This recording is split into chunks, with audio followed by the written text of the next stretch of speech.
So, Guy, what drives you to pursue your findings, even when everyone around you doesn't believe them as intently? I think, most of all, curiosity and just trying to understand and make sure that if bad things are going to happen, they happen to me. And maybe I can stop them from happening to anyone else. I know there's no way for me to get back to my normal life. And for some reason, wake up every day. This is what I want to do. Okay, Guy, pulling on heartstrings over here.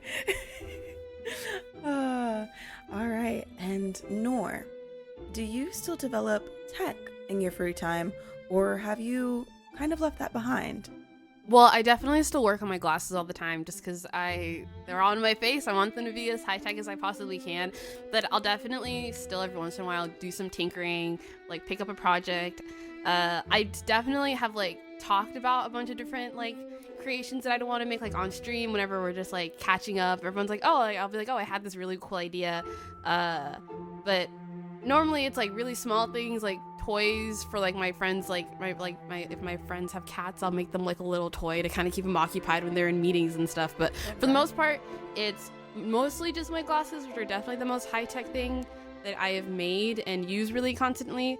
But I haven't worked on anything bigger than that recently, but I definitely do want to get back into it. Maybe I'll do like a stream about it where I am like, let's make this cool thing and we design it together. So yeah. Very cool. And Fable, what were you doing before you got into pen testing? I was in school, well, for pen testing eventually, but originally I was studying anthropology. It doesn't really relate to anything. I just thought it was cool. I loved playing old video games that were kind of like the old Lara Croft style video games. It made it sound really, really adventurous to go find old ruins. Of course, the truth is it's mostly piecing together the 500 shards that make up one single pot. But that's what I was into before. As an anthropology grad, it's like, yes. All right, great. And Mauve, you have a good bit of experience with the occult. What is it that got you interested in the occult to begin with? Well, let me tell you, because I have an answer for that. So ever since Mauve was little, they had a favorite great aunt, and every Halloween the great aunt would visit to give treats and take Mauve out for trick or treating. And it wasn't really so much Halloween that made Mauve love the dark and the occult. It was actually Mauve's belief that the great aunt was secretly a witch. And they always denied it, but